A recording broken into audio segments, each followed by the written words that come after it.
28 বছরের জীবনে মন্দির পাহারা দিতে কোন হুজুরকে দেখিনি, আমি কোন শিবিরের নেতাকে দেখিনি। কিন্তু ওই 2024-এ আমি দেখেছি যে আমার মুসলমান ভাইরা বৌদ্ধ মন্দির কিভাবে পাহারা দিয়েছে, হিন্দু মন্দির কিভাবে পাহারা দিয়েছে। তারপরও ভারতের মিডিয়া আমাদের বাংলাদেশকে নিয়ে নানা প্রপাগান্ডা ছড়িয়ে বেড়াচ্ছে। বাংলাদেশের দিকে চোখ তুলে তাকাবা, ওই চোখ আমরা উপড়ে ফেলবো। মোদির ইশারায় চলিও না ভাই।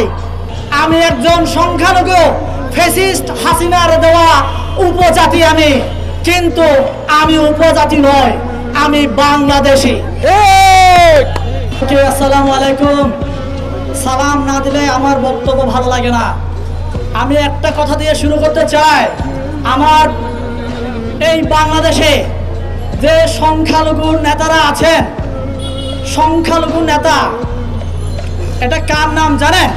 ফ্যাসিস্ট হাসিনা আমাদের মাথায় দিয়ে যাওয়া শব্দ সংখ্যালঘু। এই সংখ্যালঘু নেতারা দাবি করেন বাংলাদেশে হিন্দু 37% ছিল, এখন হয়েছে 8%। বৌদ্ধ এত পার্সেন্ট ছিল, এত পার্সেন্ট, বা আমার পাহাড়ে এত পার্সেন্ট ছিল, এত পার্সেন্ট কমে গেছে।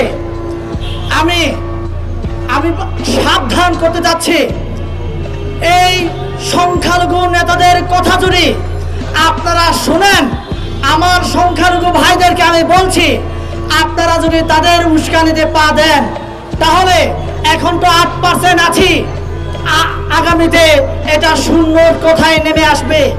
শূন্যের কোথায় নামিয়ে আনার জন্য ভারত আমাদেরকে ব্যবহার করছে। হয়তোবা আপনারা অনেকে বলবেন ভারতের এখানে হাত কি, ভারত কিভাবে এখানে কাজ করছে।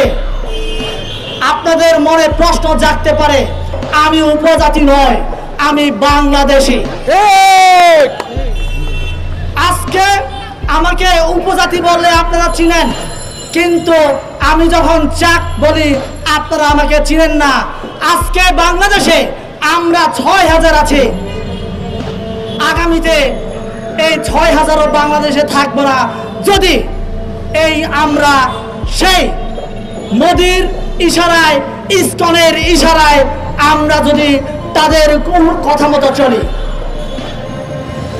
আমি সাবধান করতে যাচ্ছি, আহ্বান করতে যাচ্ছি, এই বাংলাদেশে যা হিন্দু আছে, বৌদ্ধ আছে, খ্রিস্টান আছে, এই ধর্মের যারা আছে সাধারণ ভাইদেরকে আমি আহ্বান জানাতে চাই, আপনারা ফাঁদে পা দিবেন না। আমরা যদি ফাঁদে পা দেই তাহলে বাংলাদেশ থেকে আমরা নিশ্চিহ্ন হয়ে যাব। আপনারা দেখেছেন কিনা এই 2024-এর বিপ্লবের সরকারের সময় 28 বছরের জীবনে মন্দির পাহারা দিতে কোন হুজুরকে দেখিনি, আমি কোন শিবিরের নেতাকে দেখিনি। কিন্তু ওই 2024-এ আমি দেখেছি যে আমার মুসলমান ভাইরা বৌদ্ধ মন্দির কিভাবে পাহারা দিয়েছে, মন্দির কিভাবে হিন্দু মন্দির কিভাবে পাহারা দিয়েছে, আমি এটা দেখেছি। এটা কি আমাদের বাংলাদেশের জন্য, সম্প্রীতির বাংলাদেশ বলার জন্য কি যথেষ্ট নয় কিনা? তারপরও ভারতের মিডিয়া আমাদের বাংলাদেশকে নিয়ে নানা প্রপাগান্ডা ছড়িয়ে বেড়াচ্ছে। বাংলাদেশ নাকি অসাম্প্রদায়িক, বাংলাদেশে ফ্যাসিস্ট হাসিনা না থাকলে নাকি সংখ্যালঘু হিন্দু, বৌদ্ধ, খ্রিস্টান ভাইয়েরা তাদের অস্তিত্ব বাংলাদেশে থাকবে না। আমি জামাতের ভাইদেরকে অনুরোধ করতে চাই, শিবিরের ভাইদেরকে অনুরোধ করতে চাই। কিছুক্ষণ আগে আমার আগে এক বক্তা বলে গেছে বাংলাদেশের 90% মুসলমান।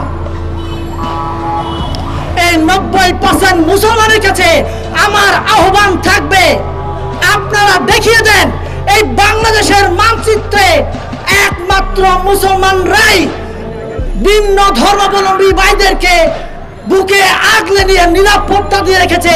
এটার উজ্জ্বল দৃষ্টান্ত বাংলাদেশ ছাড়া পৃথিবীতে অন্য কোনো দেশ নাই। এটা আপনারা দেখিয়ে দেন। আপনাদের কাছে এটাই আমার আহ্বান থাকবে।